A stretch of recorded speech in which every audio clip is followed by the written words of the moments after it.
મહેસાણાથી મળી રહેલા સમાચારો પર નજર કરીએ। વિજાપુર સ્વામિનારાયણ સ્કૂલમાં ઇન્જેક્શનનો મામલો અને પોલીસ તપાસમાં કોઈ પુરાવા નહીં મળ્યાનો ખુલાસો થયો છે। મેડિકલ રિપોર્ટમાં ઇન્જેક્શન આપવાની કોઈ જ માહિતી નથી। સીસીટીવીમાં દીકરી અન્ય બાળકો સાથે મેદાનમાં દેખાઈ કાવતરાના રૂપમાં આરોપો હોવાનું પોલીસનું અનુમાન છે। સ્કૂલમાં 2 વખત તોડફોડનો પણ પ્રયાસ કરાયો હતો। ટ્રસ્ટી નિલેશ પટેલે ખોટા આક્ષેપોને નકારી કાઢ્યા।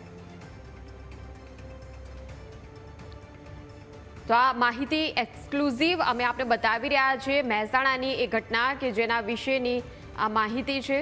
ખાસ કરીને મહેસાણામાં જે ઘટના બની હતી વિજાપુરની આ ઘટના છે। વિજાપુર સ્વામિનારાયણ સ્કૂલમાં ઇન્જેક્શનનો મામલો અને પોલીસ તપાસ સઘન કરવામાં આવી છે, પરંતુ કોઈ જ પુરાવા નહીં મળ્યાનો ખુલાસો છે।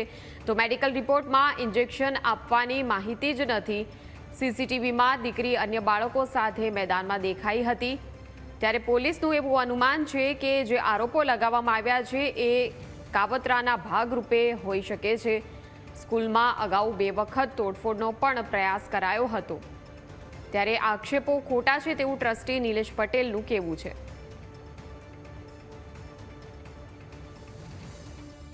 એ સંસ્થાને બદનામ કરવાનું એક કારણ હોઈ શકે એવું અત્યારે હાલની દ્રષ્ટિએ દેખાઈ આવે છે, બરાબર। અને અત્યારે હાલ તપાસ ચાલુમાં છે। ભૂતકાળમાં ધમકી આપવામાં